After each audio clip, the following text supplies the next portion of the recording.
ladies. Welcome to Diva Talk, the talk show. I am Niasha, your host. I am a woman empowerment and confidence coach, founder of Diva Talk and Divas Empowered Network. Welcome, welcome. Happy Sunday to you all. Today, I have with me my amazing sister from across the pond, Tarchelle Bryant. We call her Tarchelle B here in these social media streets. Tarchelle, welcome to Diva Talk, girl. Hey, lady. So, Diva Talk is right at home for me. So, I've been to Diva Talk a couple times, and you've been over at Tarchelle B a few times. So, yeah, this is right at home.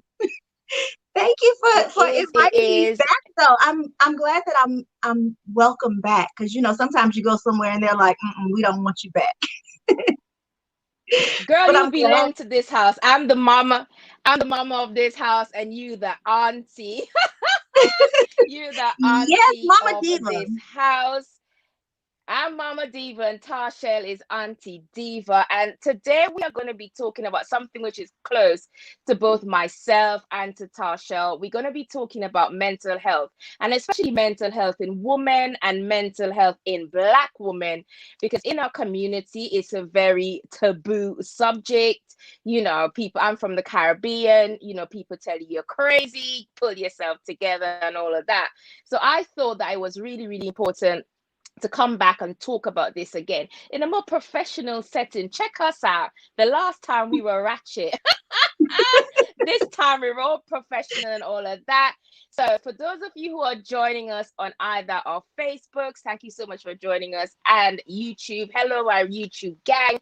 Thank you for coming in. Just a little bit, I'll tell you a little bit about Tarshell, and then over to Tarshell to tell us more about herself. Tarshell is a certified life coach. She's an art therapist coach. She's a mental health first aider, and she is a mental health advocate. And I know she don't do it anymore, but she is also a social media influencer, and that is how I met Tarshell. So this is all the professional things about Tarshell. Tarshell, tell the peoples, who are you? Who is Tarshell B? Girl, we don't have enough time. I'm a little bit of a lot of things. So besides all of that, I'm a mom. I am a wife. I am just a regular Black girl, Black chick. I grew up between Boston and Nashville. So, I've been in the States most of my life. I was over in Spain for a little hot second in the military, but that was just a tad bit. So I've kind of been around the world, and and now I'm partially on social media. I've actually, this year I decided to put most of my energy, my social media energy, into being a contributor with Healing Black Women. And just to tell you a little bit about Healing Black Women, we are a group of Black women who are actually, we are international now. We have about, I think there are 19 or 20 of us. We've grown Wow. so much this year.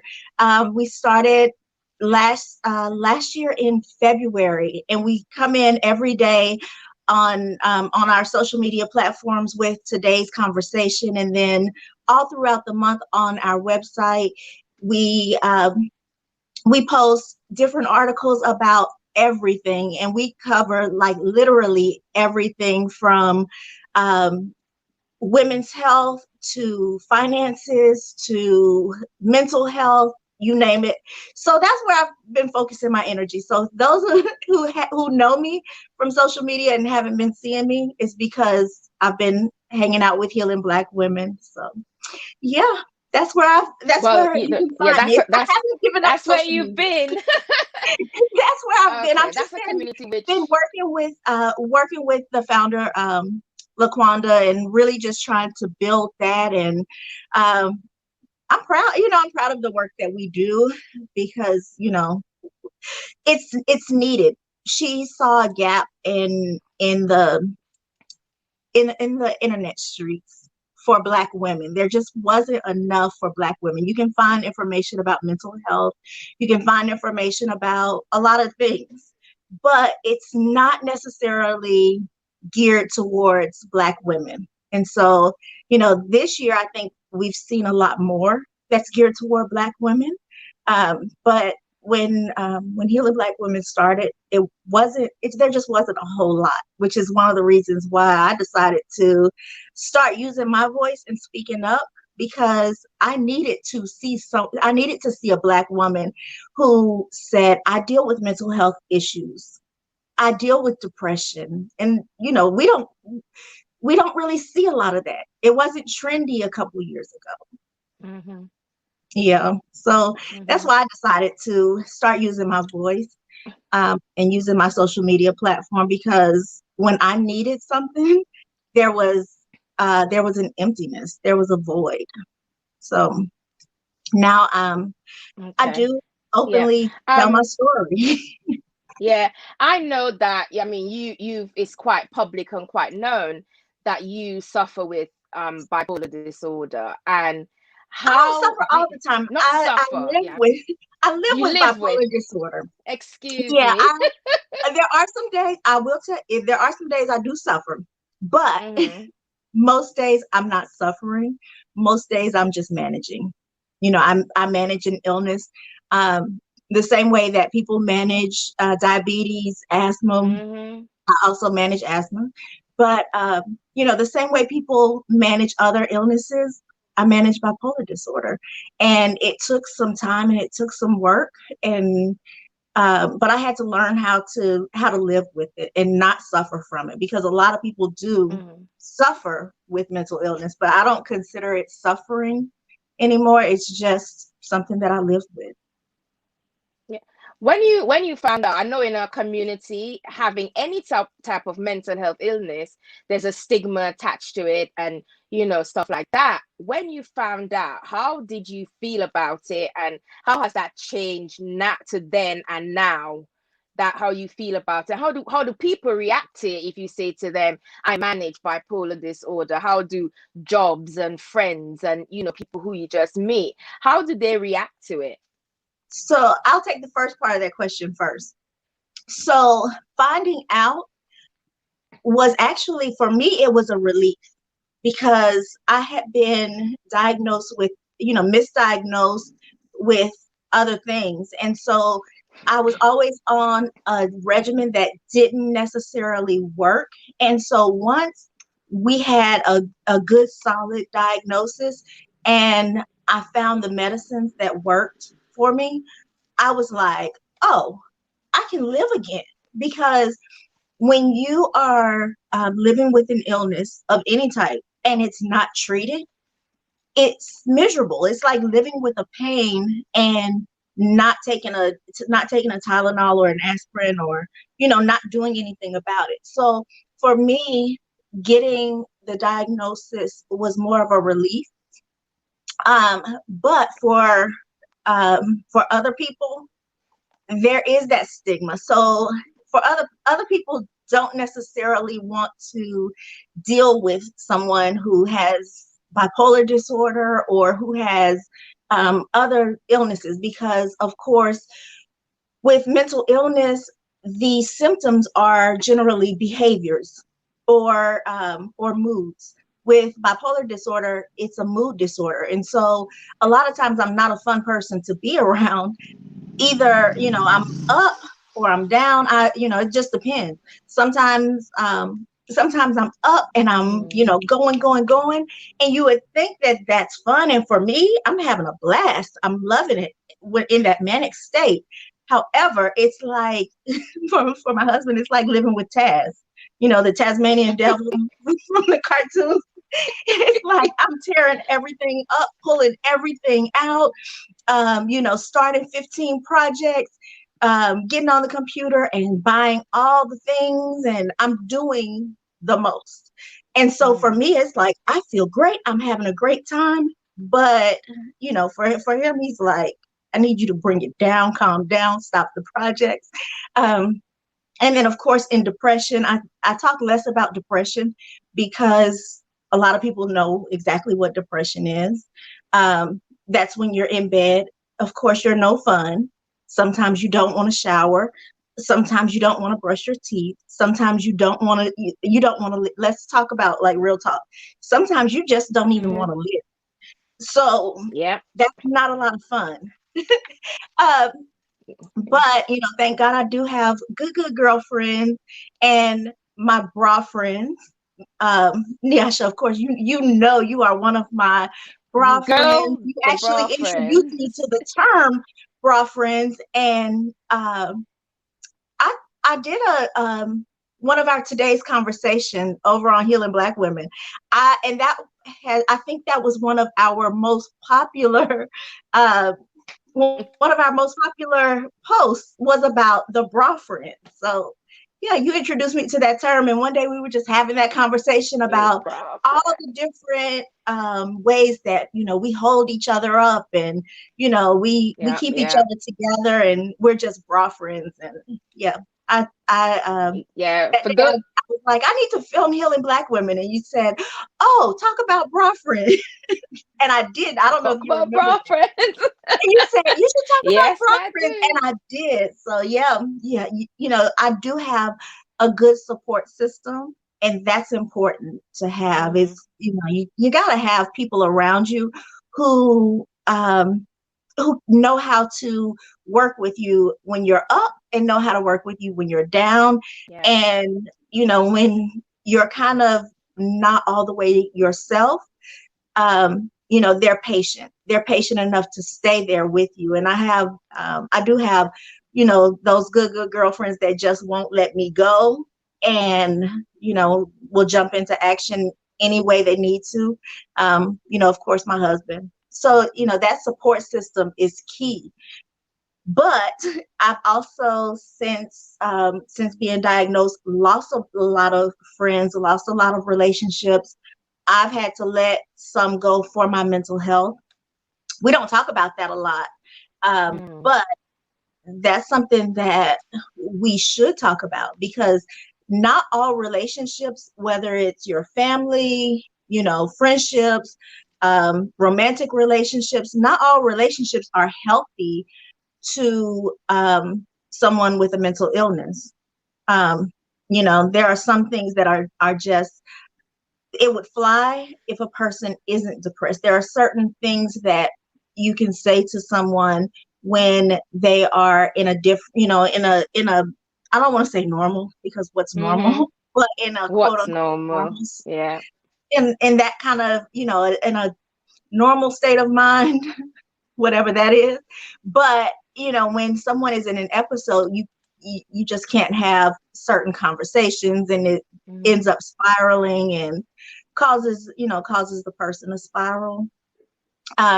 So it's the people who are around me, who love me for me. They have adjusted. They've learned how to adjust, and they know, sometimes she's going to pull away. Sometimes she's going to, pull in closer. This morning it was like, I just wanted to be under my husband. So that's what I did. Mm-hmm. I laid on his lap all morning long, and he sat Yeah. there, even though he wanted to be, up and moving around and doing other things. He knew that, I needed some of that extra affection. So Yeah. yeah, And this and time of the year for is that sad time of the year. is that yeah, it's that sad time of the year. And sometimes as family, some of you may be wondering, what is a bra friend? Girl, a bra friend is one of those friends that hold you up when you're heading south. One of those friends That's that right. hold you when gravity and everything kicks in. And you need that. And you spoke about just wanting to be with your husband today, and I know that I do suffer from mental health illness, as you do. And sometimes it's hard to explain to people what exactly is needed because they're not educated. And some people find it really difficult to deal with you or to deal with me or to deal with someone. So if there's someone listening, watching us, and don't know how to deal with someone who is going through either episode, because as you say, when I'm up there and I'm ready to do all the things, my children look at me as though, girl, you need to calm down, and when I'm down there, they have to deal with that as well. So what bit of advice would you give to like friends and family about dealing with someone, helping someone who is going through a mental illness or a state of a mental illness, to how do they deal with them? What advice could you give to them? Um, First and foremost, be patient. Take a lot of deep breaths Yeah. because it's not easy. And not only, I live with mental illness, but I also have close family members who also live with mental illness. And it's not easy. I've had to deal with it from both sides of being someone who, is taken care of and living with someone else who has mental illness, and then of course, living with it myself. um, Kind of a side note, mental illness is genetic. So if you got that crazy Mm-hmm. auntie, or the uncle that doesn't come downstairs out of his room, and y'all say he's just touched, just know that you have that uh genetic genetic design in you as well. Just, doesn't Mm-hmm. necessarily mean that you have mental illness. It just means that you are predisposed to it. So, just be careful. And know your family history. But back to back to the question. Yes, be very patient. Ask. And I like to have these conversations, especially with my husband, when I'm not in an episode. Because if I'm depressed and he says, "What can I do?" I'm just going, "I don't know what you can do. Yeah. Everything's wrong." You know, but I can actually, if I'm not in an episode, I can tell him, when I'm in an episode, sometimes I just need you to spend time with me. I just need to know that you're here with me. I just need you to call and check in with me, like check in on a couple times an hour or something like that, just so that I know that there's someone that's thinking about me. Um, Mm-hmm. Sometimes it's just, if I call, just be there. Um, it could be check on me and make sure that I've eaten. There's times that it's no secret. You and I are accountability partners. We are, you're my sister across the pond. And there are times that you'll ask me, or I'll ask you, "What did you eat today?" And what's the answer? Mm-hmm. Popcorn. Well, at least it's something, but I need you to Yeah. get some chicken, some Girl, meat, you better some get some beans. fried chicken in here. Excuse me. But yeah, I need you to actually eat something, and so you don't know that you need to eat when you're in an episode. I had a girlfriend, she just passed away about a month ago, who, if I called, she knew that we should go walk. And we had some of the best walks, because that walking will get your endorphins going and get your adrenaline going, and you're there and you have company and you can talk to somebody. And so we sat down and had lunch one day, and I asked her, you know will you be there when I need to walk? um and that was her only, I don't want to say job, but as far as, being in episodes, that was the only thing that I asked of her. I didn't ask her to call and check on me every day. I didn't ask her to, you know, come and take me to the mall. It's like, just walk with me or encourage me to walk. If we can't walk Mm-hmm. together, just encourage me to walk. Talk to me on the phone while I'm getting going, because once I get going, then, of course, your adrenaline gets to going, and, those chemicals in your brain start lining up and you feel Yeah. better.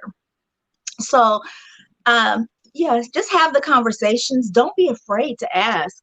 Don't be afraid to ask someone, you know, do you think that you might have depression? I've noticed some things, and I see, there are these symptoms that I'm seeing, or I've seen this in someone else, or whatever. However you're noticing, you don't have to be rude about it and say, oh, I think you're crazy, you're out of your mind, you're losing it.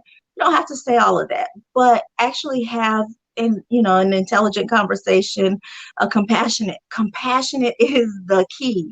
Have a Mm-hmm. compassionate conversation and ask that person, how are you really doing? And um, for those who don't know, and I mean, the internet is the internet, and mental illness is mental illness. Whether you are in the UK or in the US or the Caribbean, because I know that we're on internationally, go to Mental Health America, and there are screenings for bipolar disorder and ADHD, depression, all kinds of, they have all kinds of screenings. And so if you yourself think that you're concerned, or you think someone else, Mm-hmm. I don't like other people to take a screening for someone else, but they can at least, kind of screen it and find out, are these things going on? And if they are, then don't be afraid to make an appointment with your doctor. Be honest. Just be honest with those Mm-hmm. people around. It's an illness. It's not anybody's fault. That's something that I still have to sometimes remind myself. It's not my fault. I Yeah, didn't me ask for too. this. Yeah. It's not your fault. There's nothing that you should be ashamed of. The society, the stigma will make you feel like you should be ashamed, but there's nothing to be ashamed of at all. So, we can get through this, Yes. but not if you're hiding. You can't. It's hard to get through it if you're hiding.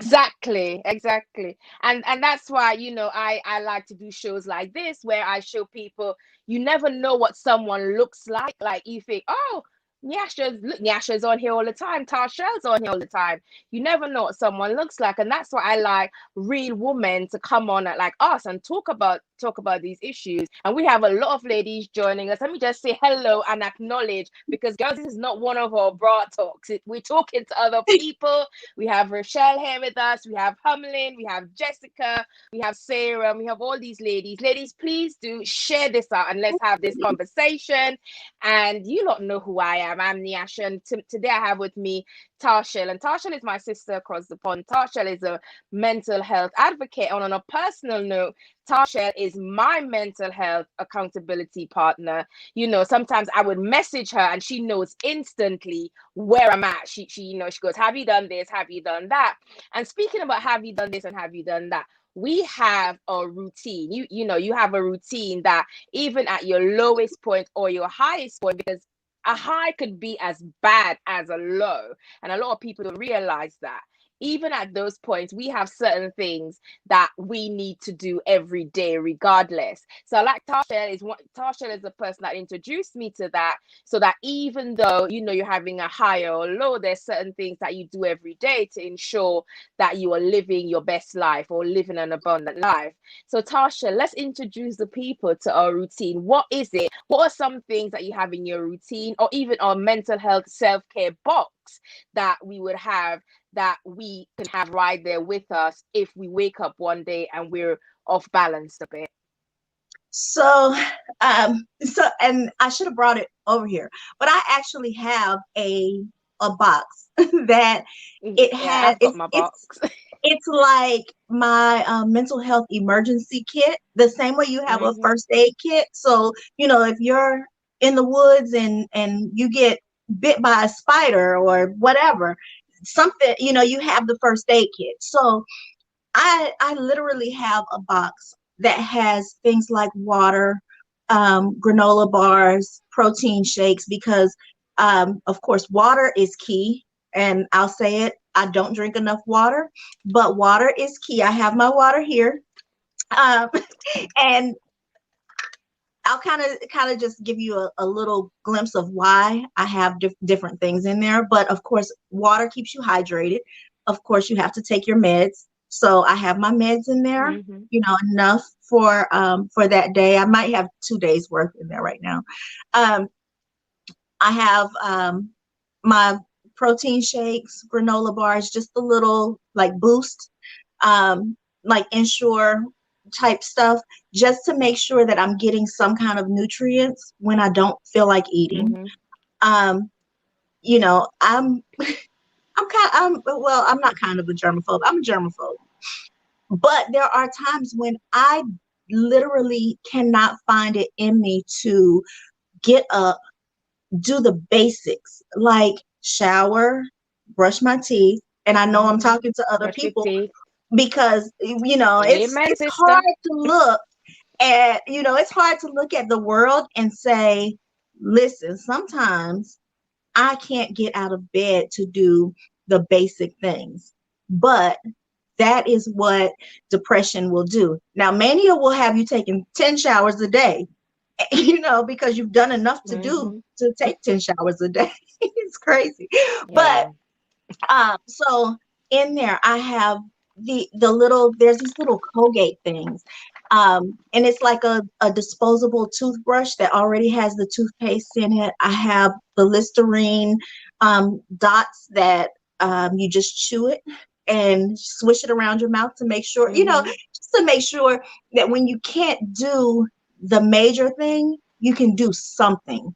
Um, you know, you got to make sure that you take care of yourself. I have my wet ones and that kind of stuff. So I'm just not disgusting. Yeah. um, I'm a germaphobe. I Yeah. have things like coloring books and journals, because whatever's on my mind needs to come out. I'm really big on journaling Mhm. and then coloring. Sometimes when you can't get the words out, coloring the energy from just the motion and that thought, sometimes it's just as effective as journaling for me. I don't know if everybody's like that, but sometimes I'm still able to get that Yeah, I energy color. out as if I'm writing, but I'm coloring. um and of course that keeps you kind of occupied, keep your mind occupied from thinking of those thoughts. um so yeah, so that's my Mm. emergency kit. I have some other things in there, but those are the main things. Me. But as far as routines, um, COVID has gotten me out of my routines. But just because I'm at home all the time, like we Mhm. haven't been anywhere. Um, Yeah. but definitely want to have a morning routine and a nighttime routine. And if you do go out of the house to work or go to school, have a when you get home from work routine. So your morning routine every day, so you don't have to think about it in the morning, whatever you do, coffee, shower, journal, meditate, pray, whatever you do, Mhm. make it a routine. Make it a routine to get up at a certain time. Don't just lay there and scroll on your phone. It's easy to get caught up. And then if that's the first thing you're doing every morning and you're seeing everybody's having such a wonderful day and I'm feeling Yeah. like crap, like Yeah. um that makes you spiral really quickly. You spiral down. Mhm. So the having the morning routine and then the after work routine, I started doing that when I was working. I would have an after work routine because I found myself going to work and I would come home exhausted and I would get into bed and stay there until the next Yep. morning. And that's not healthy. That was like I would stay there, and whether I was reading or watching TV or scrolling on the internet, and I would just be there until I fell asleep, and then I woke up and started all over the next morning. Didn't get any cleaning done, Mhm. didn't get anything accomplished. Just not productive at all. So that's why I started the after work routine, and then of course the night routine with bipolar disorder and actually a lot of mental health disorders and conditions. Sleep is so important because if you're not Important. sleeping, But it's you just hard to get. yeah, you can't function. And so to train yourself to go to bed at night Mm. and just have this wind down routine, whatever you want to do. If you want to have a cup of tea and you watch the news, I don't recommend watching the news before bed. um yeah, that Yeah. Who needs that Girl. energy? But whatever you Who do, needs the news in their life? girl, especially in 2020, like, can we take any more news Yeah. this year? It's been a Mm-hmm. crazy year. Um, and kudos to anyone who is making it through this year without having a lot of mental health issues. Whether you live with a mental illness or not, this year Issues, has yeah. been extremely rough for a lot of people. So, Mm-hmm. kudos to everybody who is making it, and peace and blessings to those who have been struggling like a lot of us have struggled this year. Yeah. You touched on social media and scrolling on social media, and we can't sit here on social media and say social media is all bad. It's not However, all. I have personally, one of my daughters, social media was something that played on her mental health with all of this going on. And she was someone that never had a problem before.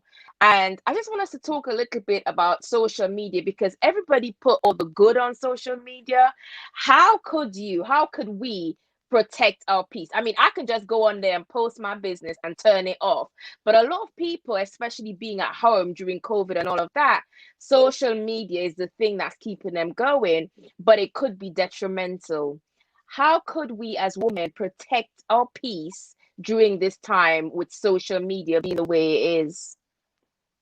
If you have to be on social media, which I've cut, that's why one reason I don't really post a lot this year. This year Mm-hmm. I'm very cognizant of what I'm taking in.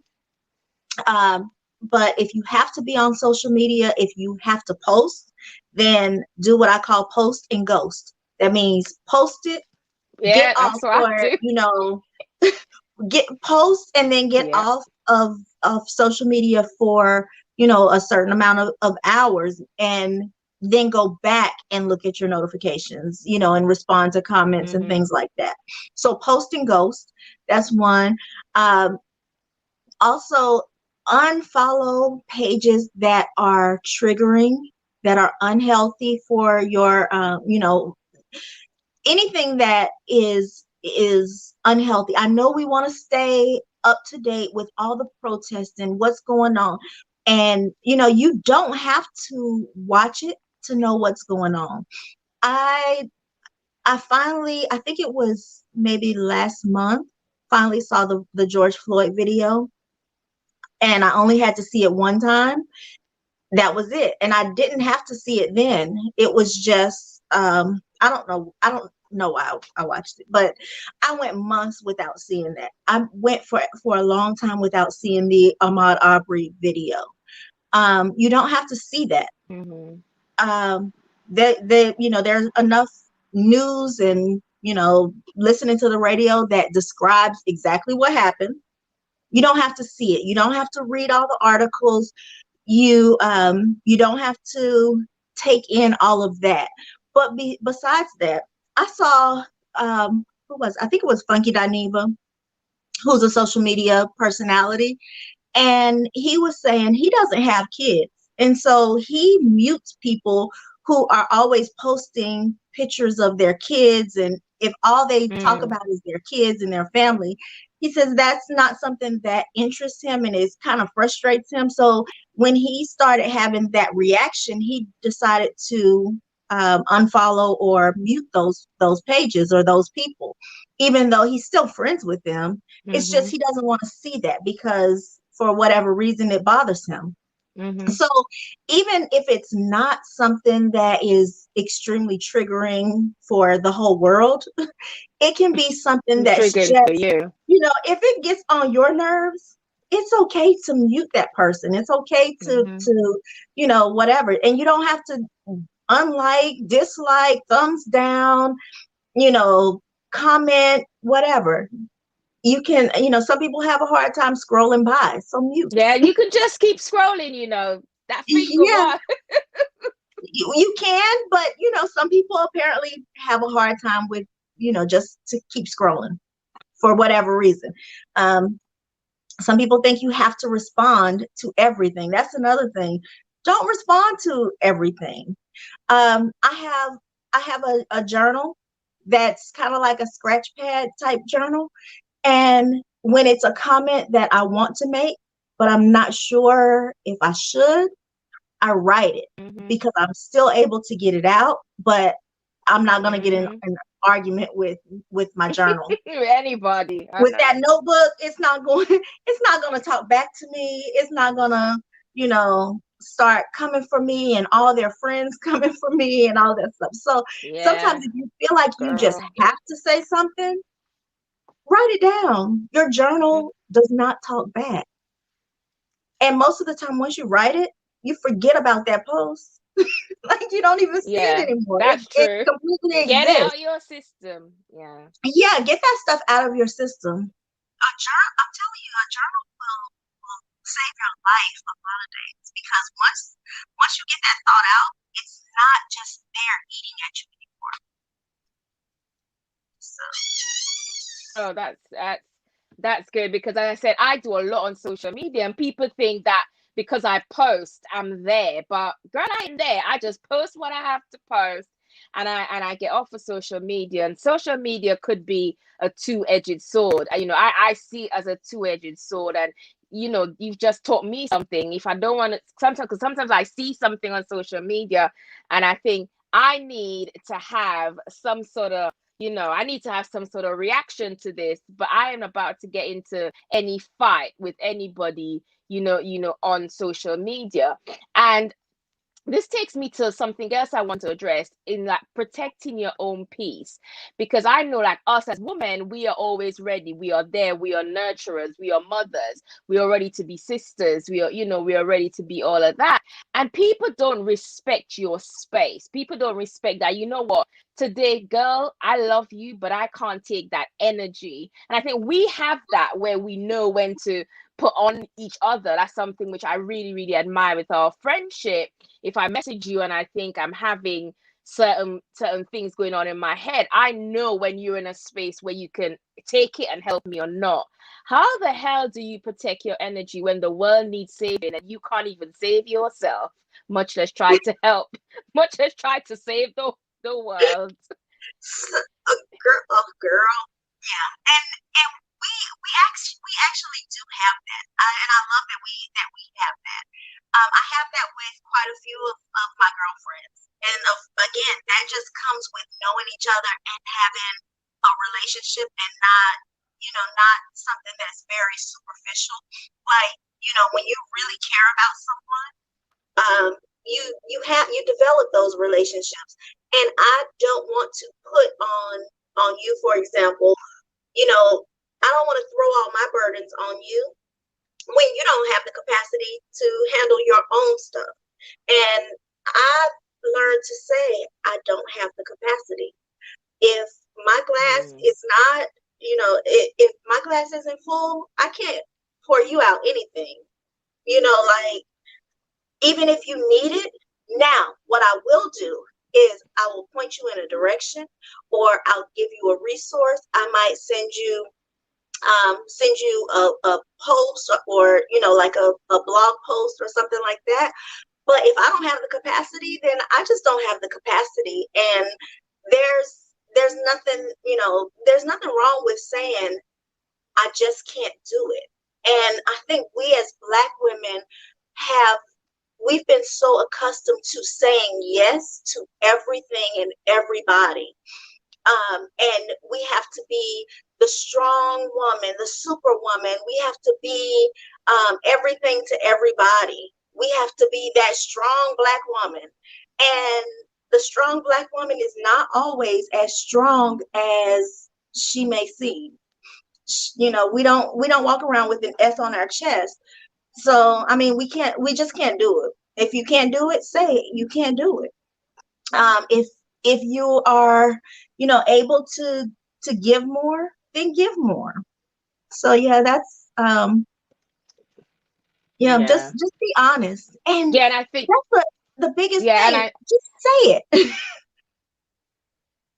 yeah, exactly. Just say that you cannot deal with it. And but some people just think, oh, what do you mean? And Laquanda on YouTube spoke about setting boundaries. And I always say to people, if you don't respect your time and your space, other people would not respect your time and your space. And that's something which I have had to do, especially during COVID, because, and like working from home, everybody thinks because you're at home, you're working from home, that you're free for all, you're ready and available and able to be there for everyone. And people have to try to realize that I not because I'm here doesn't mean that I'm available for you. How do you set your boundaries, girl?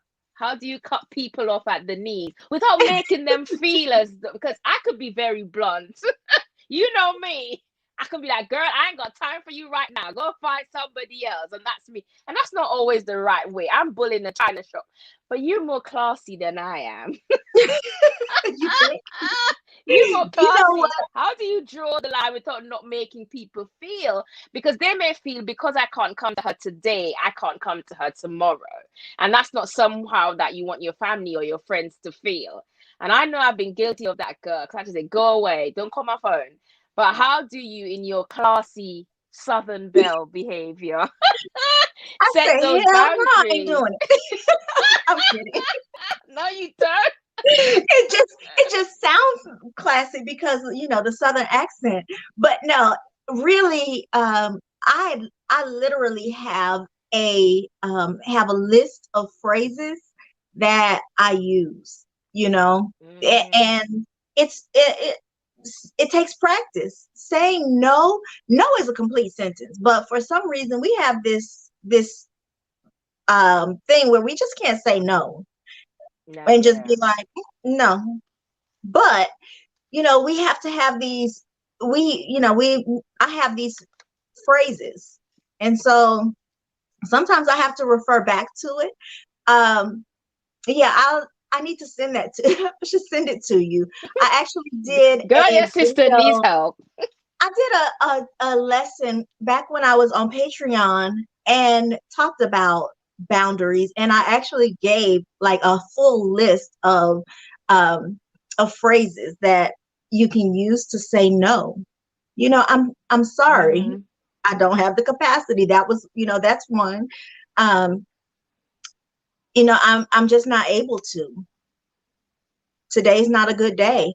And Yeah. then sometimes it's not just a straight no. Sometimes it is a not today. Sometimes it's I can't do that, but I can do this. Or sometimes Yeah. it's that's not my area of expertise. So it just depends on why you're saying no. But there's nothing wrong with saying no, and we as Black women have to get that. That's a free nugget, whether you have a mental illness or not. No is no. Mm-hmm. And if you don't want to do it, don't allow someone to pressure you and continue to ask and ask until you give in, because they will always do that.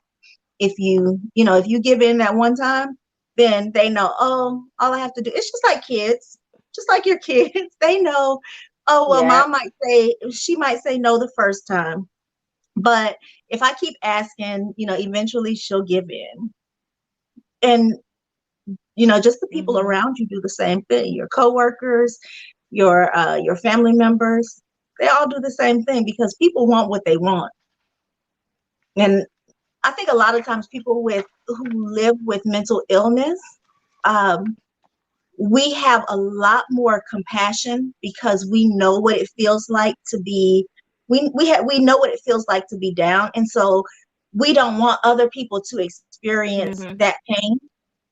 And so that makes us easy to be taken advantage of in a lot of cases. Not all cases, but in a lot of cases, it makes it easy to take advantage of us, because that we have such a sensitive heart, and we don't Mm-hmm. want to hurt people. We don't want people to feel the way that we've felt before. So, yeah, Yeah.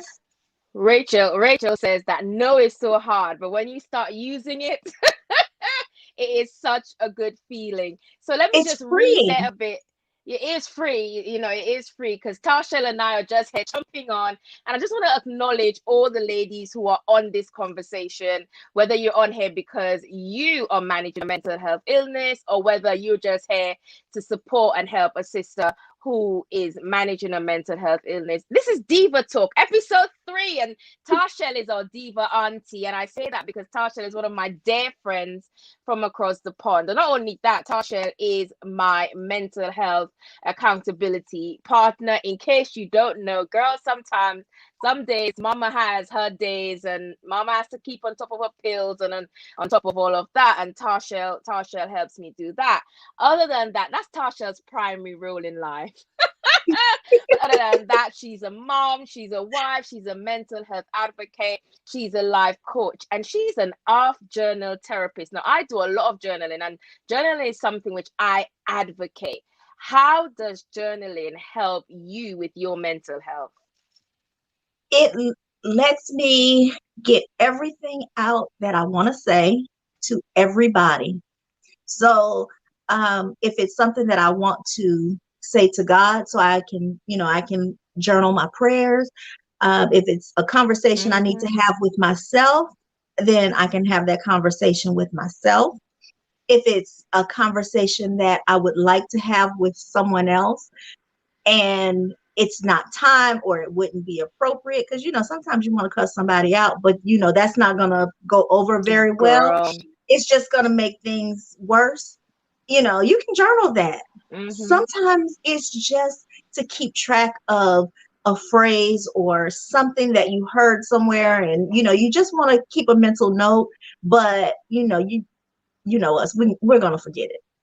So journaling for me is kind of like, it's a everything, it's just everything. And believe it or not, I Mm. literally walked out of a therapist's office one time because she told me that I needed to journal. And I was like, so what? I'm just supposed to write down the same stuff that I've been through, over and over and over again. I'm just supposed to write about these experiences again and again and again. And I walked out. I was like, I am not journaling.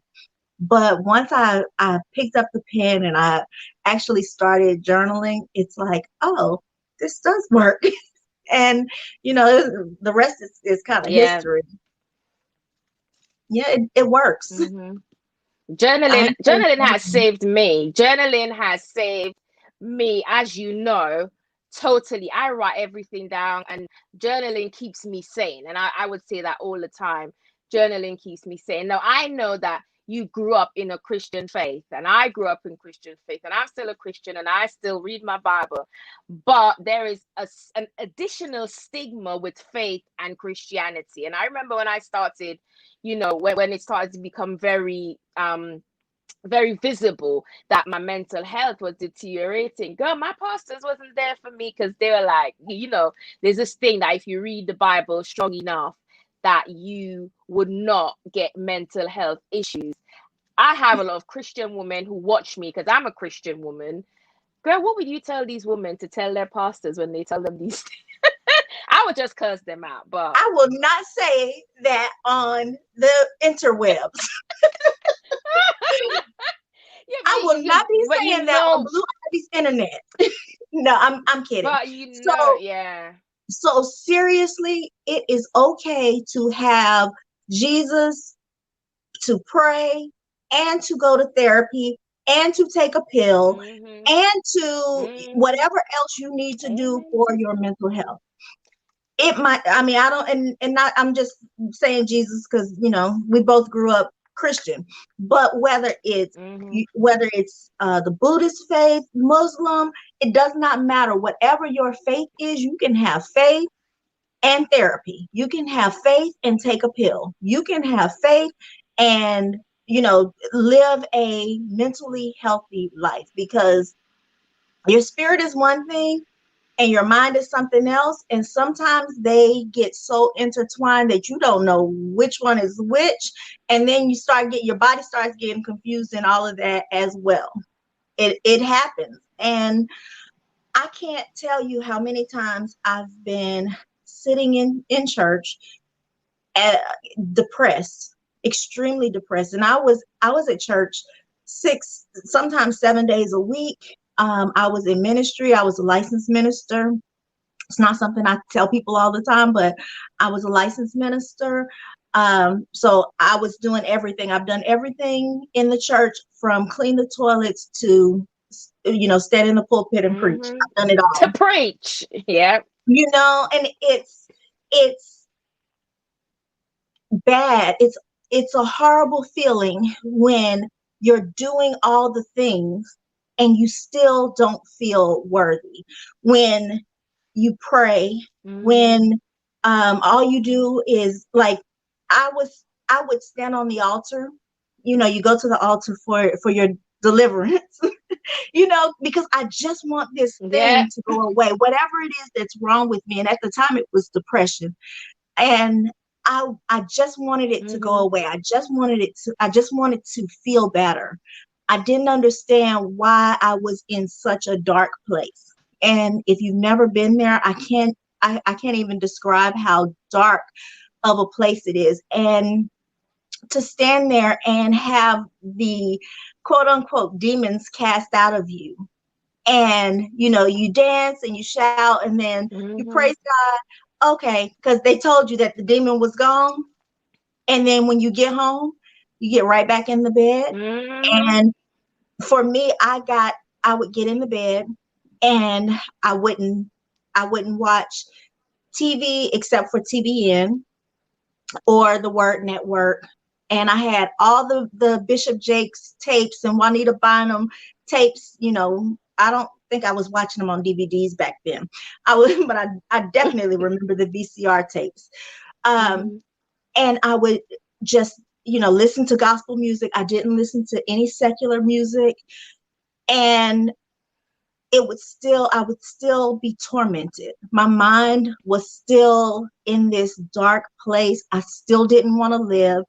The only time I felt halfway good was when I went to church. But as soon as church was over, I was right back in the bed and I was crying. And, you know, I couldn't figure out why the demons kept coming back. Because I honestly believed that they were demons.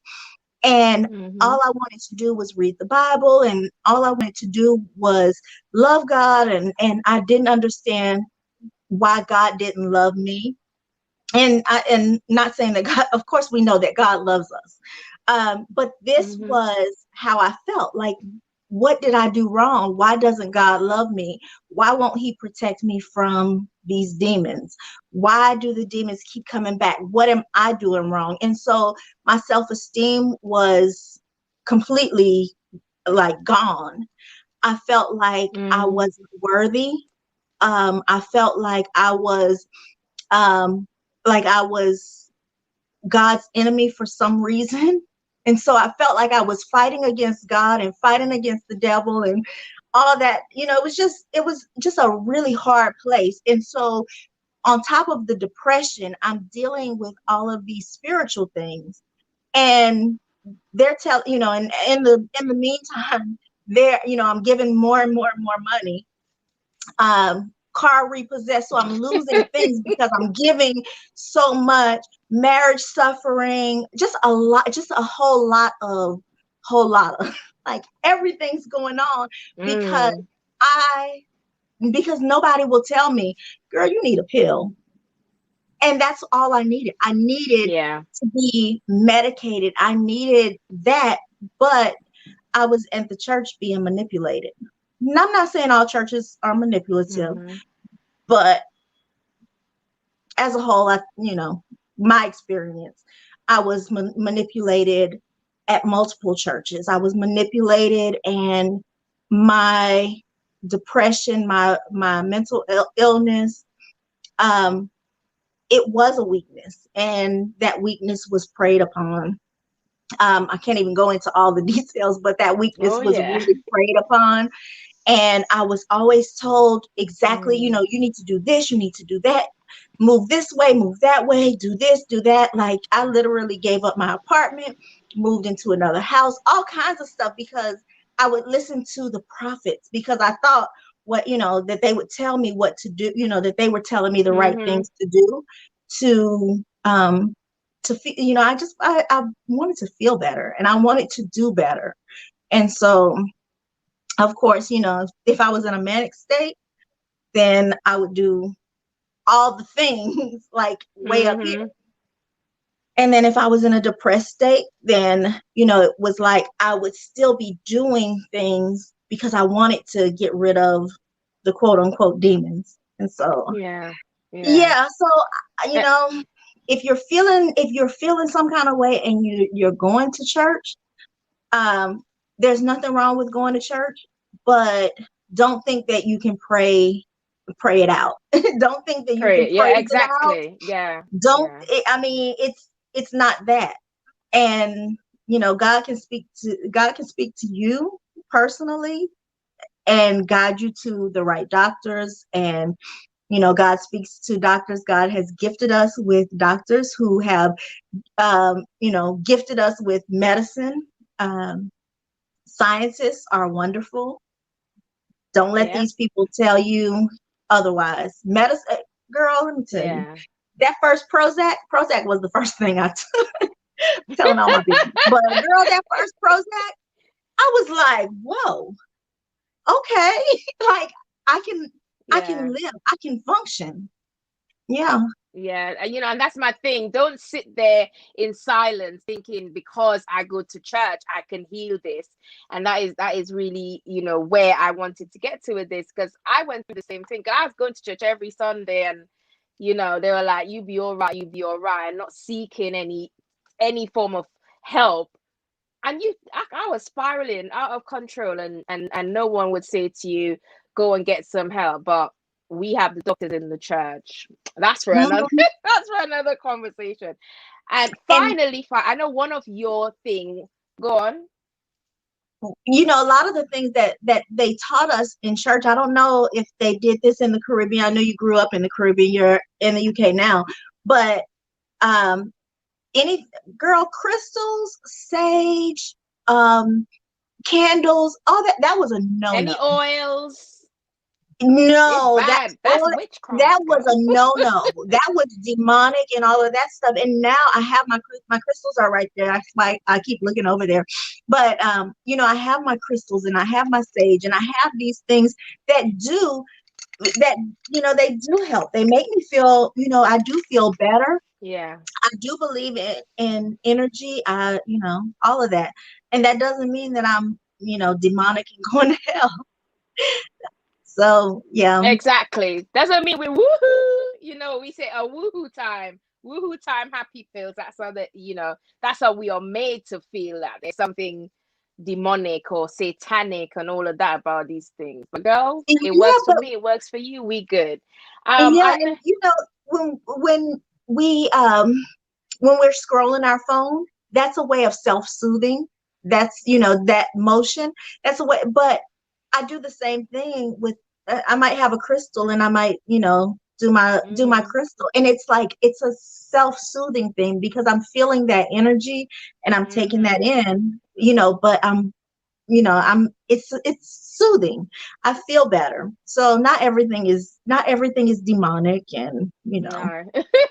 Or crazy. I mean, I know right. one of the things that we both love to do is to bring women together and provide them with resources and all of that, because we can't be here all the time, to sit down and talk to them. Just before you go, just give us a few of the resources that if someone's watching us now or watching this on the replay, and after this they want to carry on the conversation, what are a few resources that you would encourage women who are living, trying to maintain a good health, mental health? What resources could you offer us? So one, I have a lot of mental health information on my YouTube channel. So Tarchelle B. Mm-hmm. Tarchelle Um, B. Yeah. Tarchelle B on YouTube.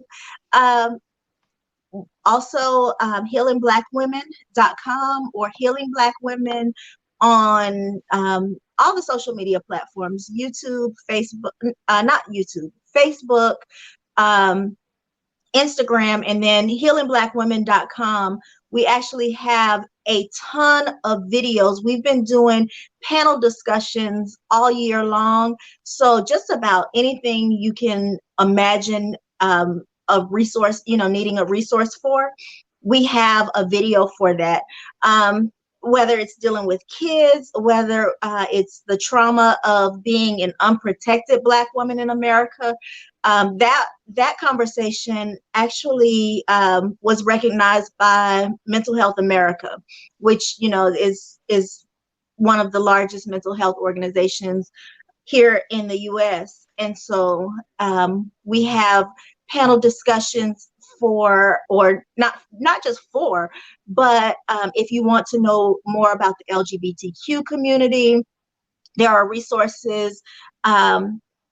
We have some of our trans sisters and brothers who have done panels, and so I've learned so much from them. And when we talk about Black women, we cannot forget our trans sisters, and I'll always say that we can't forget our trans sisters who are also Black women, and they are also dying at alarming rates.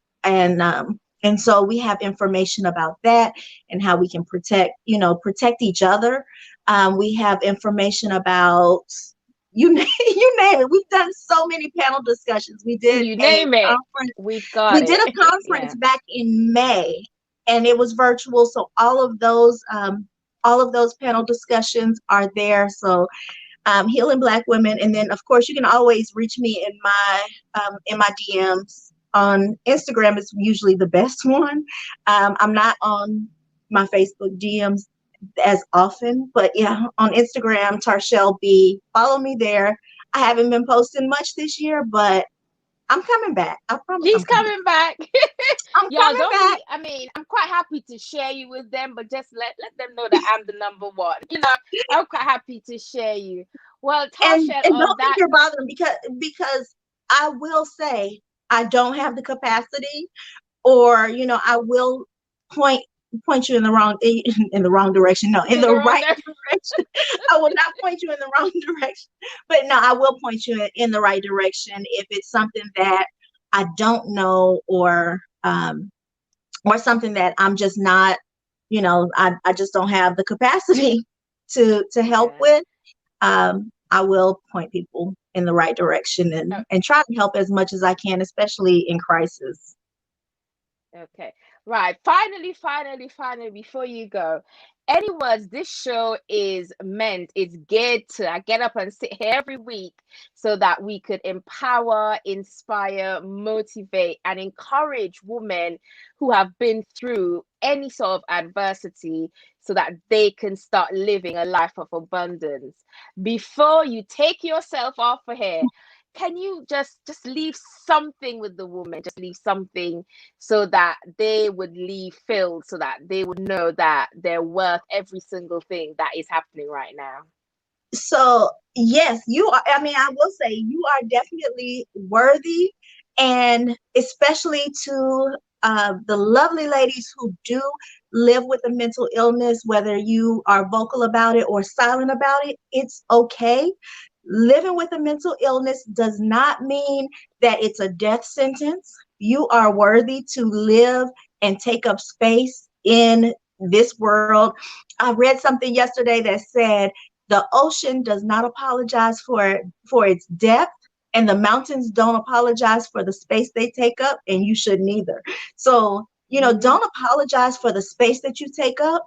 Don't feel bad because you have a diagnosis, or even if you don't have a diagnosis, but you have mental health conditions that you live with. Don't feel bad about that. It's okay. Let me tell you, some of the most successful people in the world, some of the most genuine people in the world live with mental illness.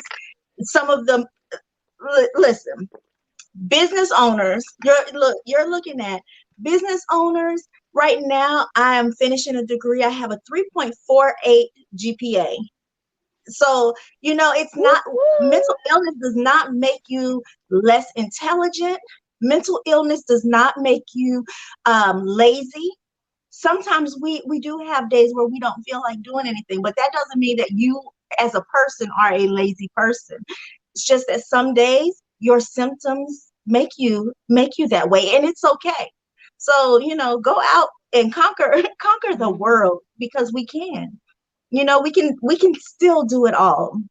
We just have to pace ourselves. Oh, So we got it. thank you for that. Thank And you, if if Nyasha. all if all else fail, girl, look at the both of us. If you shake us, we'll be rattling with all those happy pills, but we still here doing all of that.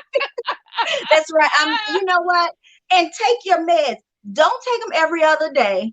Take your meds the way that they are Yeah. prescribed, Yes, yes, because sir. those meds keep us alive. Keep They us keep us going. healthy. They keep us Yep. going.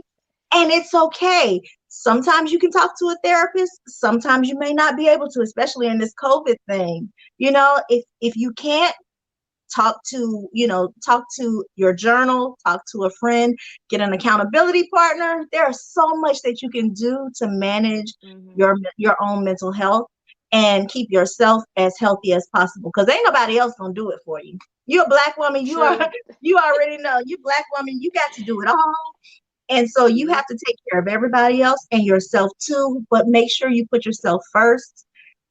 Over at Healing Black Women, we say it all the time.